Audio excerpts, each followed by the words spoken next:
Stoink, stoink, my good people. I'm Jonathan Knight, and this is B-Movie Madness. The movie I'm going to talk about tonight? Well, tonight's movie is the sixth and final Warlock home video title that Tony Mostello of SOVHorror.com is re-releasing.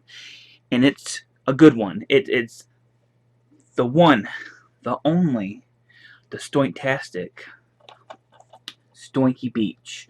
Now, I really don't have to say anything. Just look at the cover. Just look at it. I mean, just look at it. That's just beautiful artwork right there. Look at that. That is amazing. Stoink, stoink, my good man. Now, this is the only one of the Warlock titles, of the 6 Warlock titles that Tony's putting out, that doesn't have any horror elements whatsoever. This is just a flat out sex comedy, an 80s sex comedy shot in 1986. So there is no introduction by the Warlock. Warlock usually, he's in part of the intro. Sometimes he does an outro. He's not part of this one whatsoever, because this one's just, like I said, just a sex comedy. Now, what is Stoinky Beach about? Well, it's 1986. The weather is hot and the babes are wet. Join Lance, Lucas, Rick, and Wheels as they head down to the coolest beach around, Stoinky Beach. After Rick's girlfriend Ariel dumps him for spending too much time with his brats and bros, him and his sex-starved buddies decide to travel to the hottest beach around, Stoinky Beach, where the bros are drenched in sweat and the babes are moist and stoinky. With the help of an alien friend, Blumpy, they will not only meet the boobs of their dreams, but realize that a weekend at Stoinky Beach will solidify that friends for eternity, loyalty, and honesty are their true reward. Now, that's a Miami Connection reference, so automatically, I'm sold. Right there, 10 out of 10. Sold me right there. Well, Stoinky Beach. Now, when I looked at the all the titles that the Warlock stuff that Tony's putting out, this is one I had seen before once, and I thought, like, rewatching it, that of the 6, it would easily be my least favorite. I love sex comedies, but I'm always going to be a horror guy. So I figured this one would be my least favorite. And I was surprised, really, really surprised to find out that not only was it not my least favorite, it's actually one of my favorites of the 6 he put out. I had a blast watching this. I laughed my ass off watching this movie. I laughed more in 36 minutes than most comedies put out today. Just name one. Just none of this is one of the funniest things I've seen in a long time. And what's really cool about this movie, what's funny is that Chris says in the interviews on the special features that it's a sex comedy, but there's no sex and there's no nudity. That's part of the joke of it. You got these 6 starved guys going to the beach. They meet a telekinetic alien who ultimately wants to bring one of the guys back together with his girlfriend. And the alien is played by the one, the only, one of my favorites that I've talked about non-stop in the past 6 reviews, Josh Swire. He plays Blumpy, the telekinetic alien, whose poop tastes like chocolate cake. That's some information that's good to know. Josh also plays another role. He plays one of Ariel's girlfriends, and his performance as this character is funny. It is deliberately done to be as stilted and wooden as possible on purpose, and it's just hilarious. But as Blumpy, he's his usual over-the-top hysterical self. I really liked him in this movie. Blumpy's a good character. It reminds me a lot, they talk about in the special features. It reminds me of Meatballs Part 2. Anyone who, seen Meatballs Part 2, that's the one with the alien.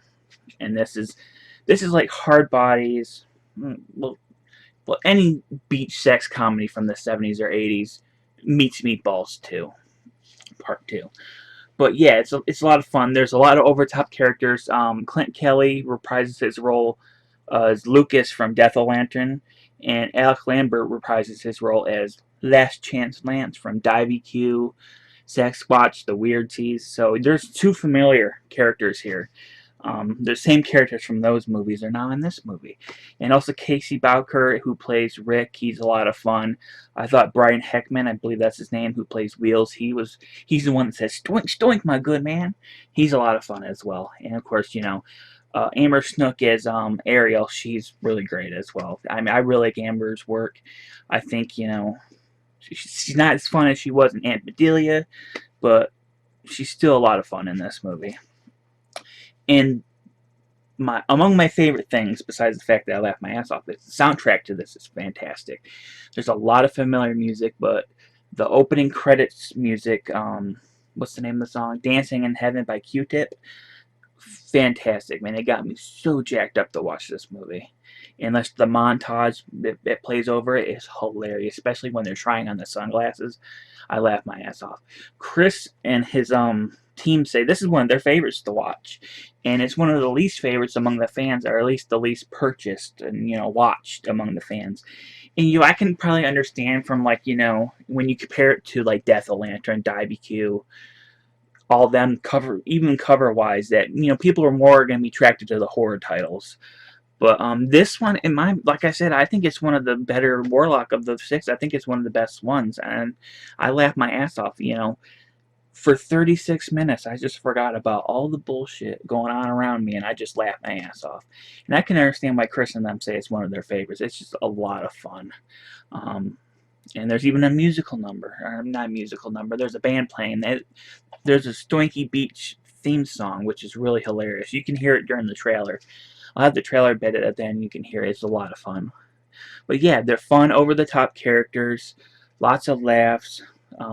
Josh Swire's in it, so automatically good. Because you got a telekinetic alien. There's a lot of hijinks involving that.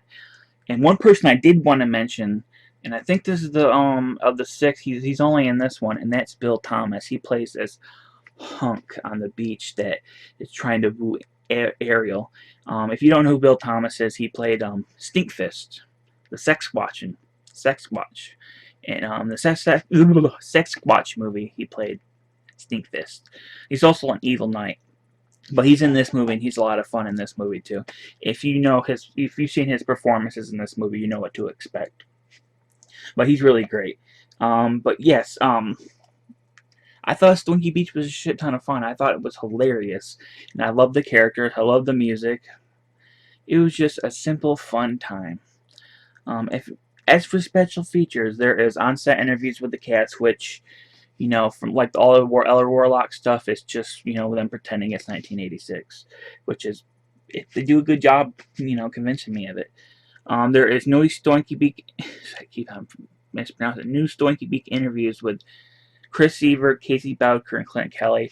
They're three separate interviews, and they just talk about their thoughts on the movie. And like I said, even though it's considered one of the least by the fan base and at least watched anyways, the three guys interviewed, they think it's one of the best ones, and I do agree with them. There's original trailer. There's a Warlock trailer vault with trailers for all the six releases, and then there's trailers for all the SOVhorror.com stuff that Tony put out. But yeah, there's not much more I can say about Stoinky Beach. It's very short, so it's simple to the point and a lot of fun. If you want to watch a shot-on-video sex comedy, but without the sex and nudity, which you're saying, why would I want to watch that? Just watch it. It's a lot of fun, and that's part of the joke. But I do recommend this one. I'm actually going to be curious to see where it stacks among people who buy all six releases and where it stacks among those. My personal favorite is Death of the Lantern, but this is up there. So if you were interested in buying this, you can remember you can get them at SOVhorror.com. I will have a direct link to that down below. Also, if you're interested in SOVhorror.com merchandise, t-shirts, pillows, posters, coffee cups, etc., that will be down below. Direct link will be down below. I'm going to thank Tony Masiello once again. Thank you so much for letting me review these movies. They were so much fun to watch. The special features kicked ass. The cover art and the entire thing. Let me even open. I'm trying to remember to open it. As usual, there's the disc art and there's the that's upside down. Yeah, look at that. Great stuff. So thank you, Tony. Thank you so much for giving me the opportunity to watch these. These were some of the most fun things I watched in a long time. And I want to thank Chris and his entire cast and crew for just trying to entertain us with your hijinks, because it worked. I mean, I love watching stuff like this because you can tell it's made by friends who are just trying to entertain people with their stupid hijinks. And for me, it worked. I just love it. You could tell that there was a lot of passion and love put into this project, and the other Warlock titles as well. So I want to thank Tony, Chris, and his entire cast and crew. Thank you so much for this. This was a blast to watch. If you like my video, please give me a thumbs up, hit the little bell, subscribe. Let me know down below, what is your favorite 86 comedy?